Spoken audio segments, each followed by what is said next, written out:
Nuovo appuntamento con Brescia in tavola, siamo in via Carlo Cattaneo, qui in centro storico, in compagnia di Giulia e Isabella. Ciao, bentrovate. Ciao. Ok, voi siete amiche, parenti? Siamo amiche. Amiche, molto bene. E possiamo sapere di che vi occupate? L'età non ve la chiedo ovviamente, ma studiate, lavorate? Io studio giurisprudenza. Congratulazioni, e tu Isabella? Io ingegneria informatica. Vabbè ragazzi, qua siamo troppo di livello per quanto almeno mi riguarda. Vanno bene gli studi, proseguono bene? Sì, sì. Perché siamo all'inizio, a metà corso, verso la fine del percorso, intendo dire. Io sono all'ultimo anno.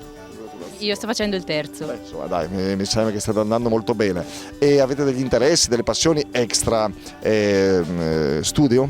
Io ho il calcio. Il calcio. A me piace il tennis. Vabbè, pure sportive, bene. E con la cucina, voi insomma cucina in generale, siete delle buone forchette, state attente, avete dei piatti che preferite? Giulia? Sì, io mangio quasi tutto, però non so cucinare. Cioè, cucino poco. Cioè, hai bisogno di un uomo che sappia cucinare. Per ora c'è mamma, qualcuno no? Sì, o la nonna. Vabbè, ti la stretta. E tu Isabella invece? Anche io, a me piace sia mangiare che cucinare. Ma ci sono dei piatti che preferite? Bresciani in generale. In generale. I casoncelli. Vabbè, tipico bresciano, tu Isabella? Lo spiedo, il must bresciano. Vabbè, va alla grande. Però non cucinate, preferite che, insomma, però, nel tempo. Cucino. Che cosa, nuovo? Una piadina? No, so fare anche le paste, così. Comincia allora a andare meglio, Giulia. Allora, nella puntata di oggi, che tra poco andiamo a iniziare, parleremo dei brofadei, che neppure io sinceramente conoscevo. Pare che siano originari, anzi sono originari della Valle Trompia. Voi siete della città, della provincia? Città. Anche io città. Isabella, ok. Io ora vi dico gli ingredienti di questo piatto, voi mi dite se secondo voi sono presenti o meno nella ricetta. Ok, ne facciamo una a testa. Farina bianca. Sì. Sì, molto bene Giulia. Impasto del salame, il pestum. C'è o non c'è? Sì. No, non c'è. Ti sta portando fuori strada, colpa sua. Burro. Sì. Sì, brava. Uova. Sì. Sì, stavolta ha fatto giusto. Succo di limone. No. No, infatti. Miele. No. No. Latte. No. No, altrimenti diventa una colazione. Pomodori. Sì. Come sta andando Isabella? Via avanti, ma ci ritroviamo in Piazza Duomo. Sale? Sì. Sale c'è. Brodo di carne? Sì. Sì. Patate? Sì. No, patate no. Beh, avrai sbagliato tu, ma sbaglia lei. Parmigiano grattugiato? Sì, c'è sempre. C'è sempre, dappertutto, pure sulla pizza. Sì, pure sul pesce, ovunque. E se lo dice Isabella è giusto così. Sigla e iniziamo, grazie. Ma che bontà, piace al ricco e anche al paesa. Polenta, spiedo pure il baccalà, che forma e sa la nostra. Di nuovo qui con Brescia in tavola, un nuovo appuntamento. Ciao Federica, ciao, bentrovate Carlo. a tutti, brave Giulia e Isabella in via Carlo Cattaneo. Ricordo che non erano così, come dire, contente all'inizio di fare sta cosa, un po' insomma, sospettose, ma giustamente probabilmente più per la mia faccia che Esatto. mi ha fatto un po' intimorire che per la chiacchierata in sé, che poi alla fine è stata davvero molto piacevole. Allora oggi, ma che ridi? A me faresti ridere. Sono state brave Giulia e Isabella. Sono bravissime.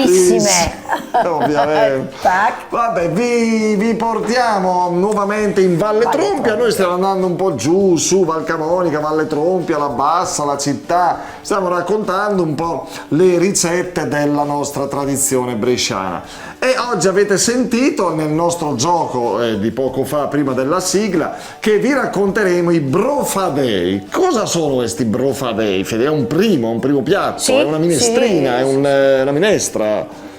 Una specie di minestra. Tra l'altro, se c'è una consuetudine che ricorre in tutte le ricette della tradizione contadina come questa, è quella di utilizzare ingredienti poveri per dar vita a piatti originali che forse non tutti conoscono. Le versioni dei brofadei, pensate, si accavallano tra loro e discostano l'una dall'altra, non solo per gli ingredienti più o meno rilevanti, ma anche poi nel procedimento vero e proprio. Gli ingredienti saranno Burro. bravissimo. Questo non può essere zucchero e sale.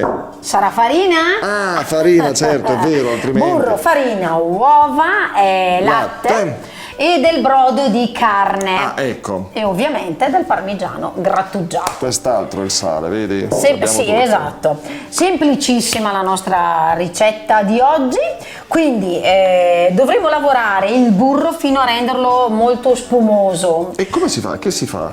E lo devi lavorare. Ah, Ok, a freddo? Sì, a freddo, deve essere tirato fuori dal Certo. frigorifero un pochino Magari prima, una appena, mezz'oretta prima, sì, non deve essere sciolto, però. morbido. No, bisogna lavorarlo per farlo diventare appunto spumoso. Temperatura ambiente, quindi, ok. Bravissimo. Lo lavoreremo in una terrina con un cucchiaio di legno. Una volta spumoso, quindi uniremo le nostre uova una alla volta, amalgamandole molto bene. A poco aggiungeremo anche la nostra farina ed infine il sale. Per rendere l'impasto, un pochino più soffice, Ci sono altre cose per cui ti devi scusare, stai tranquilla, non è questo. Stempereremo il tutto con un pochettino di latte. Verseremo l'impasto. Tu prima hai detto che saranno delle palline.